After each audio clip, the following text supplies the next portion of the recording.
Hierdie boodskap na toe gebring deur Skatte in die Hemel. Gaan sluit graag by ons Facebookgroep aan vandag. Vandag se skriflesing kom uit Psalm 121 vers 1. Ek slaan my oë op na die berge. Waar sal my hulp vandaan kom? Vandag se boodskap is getiteld Hou moed. Toe 'n jong vrou eendag by haar ma huil en moedeloos haar lewe beskryf asof sy net wil handdoek ingooi, neem haar ma haar sonder 'n woord kombuis toe. Daar neem sy 3 kastrolle en vul elkeen met water. In die eerste plaas sy 'n paar wortels, in die tweede 'n paar eiers en in die derde gemaalde koffiebone. Toe sit sy dit op die stoof en laat dit kook. So 20 minute later skakel sy die plate af. Sy haal die wortels uit die bakkie, toe die eiers en laaste die heerlike geurende koffie en vra haar dogter, "Wat sien jy?" "Wortels, eiers en koffie," antwoord sy. Die ma laat voel haar toe aan die wortels. Dit was sag gekook.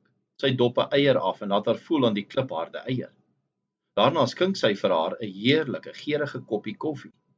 Elkeen van die 3 het dieselfde krisis deurgegaan, maar elkeen het verskillend gereageer. Die wortels is hard en onverbiddelik die water in, maar dit het sag en swak daaruit gekom. Die eiers was bros en sag. Die dun dop het die vloeibare inhoud beskerm, maar die kookwater het dit binnekant verhard. Die gemaalde koffiebone het uniek gereageer. In plaas daarvan dat dit verander het dit die kookwater waarin dit was verander. Watter ene is jy?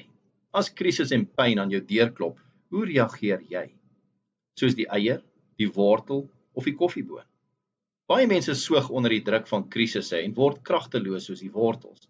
Ander lyk oënskynlik maar nog net dieselfde van buite, maar binnekant is dit kliphard, soos die hardgekookte eiers.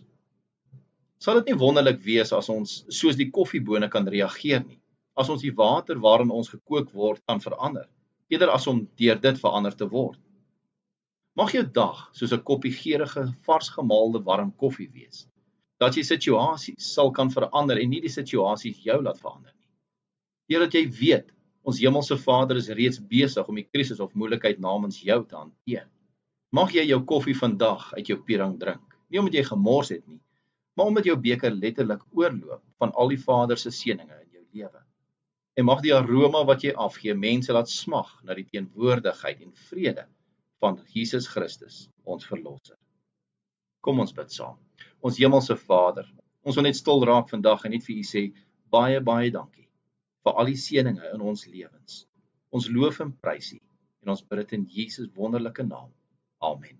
As U soortgelyke boodskappe wil ontvang Maandag tot Vrydag, sluit aan by ons WhatsApp broadcast groep.